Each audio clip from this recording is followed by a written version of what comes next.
Welcome to the Handtevy HealthEMS integration tutorial. In this video, you'll see how easy it is to use Handtevy Mobile and how that information flows into your EPCR.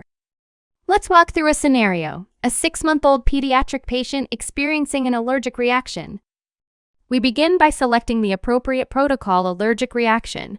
Instantly, the medication list filters to match that protocol. We'll begin by administering intramuscular epinephrine. From here, we can review the full protocol or check a customized department checklist before proceeding with each medication.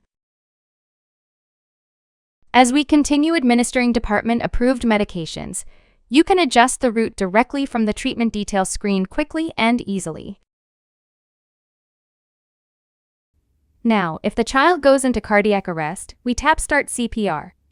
The metronome begins 15 compressions to 2 ventilations. Administer epinephrine, and the dose timer starts automatically. Ventilate. If an advanced airway is needed, choose to intubate using a 3.0 cuffed ET tube.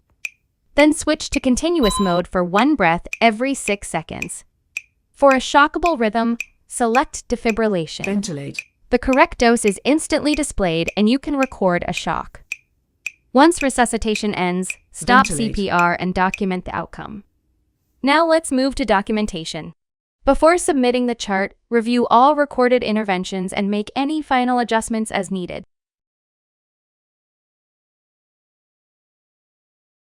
Once everything is accurate, submit directly to the cloud and the data pushes into HealthEMS.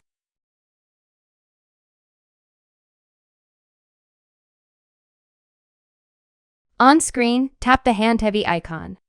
Choose the crew, patient age, date, and time. All recorded data now appears. Choose exactly what you want to import by selecting or deselecting items, then hit Import. Every documented action is now integrated into the event log. Thank you for using Handtevy Mobile.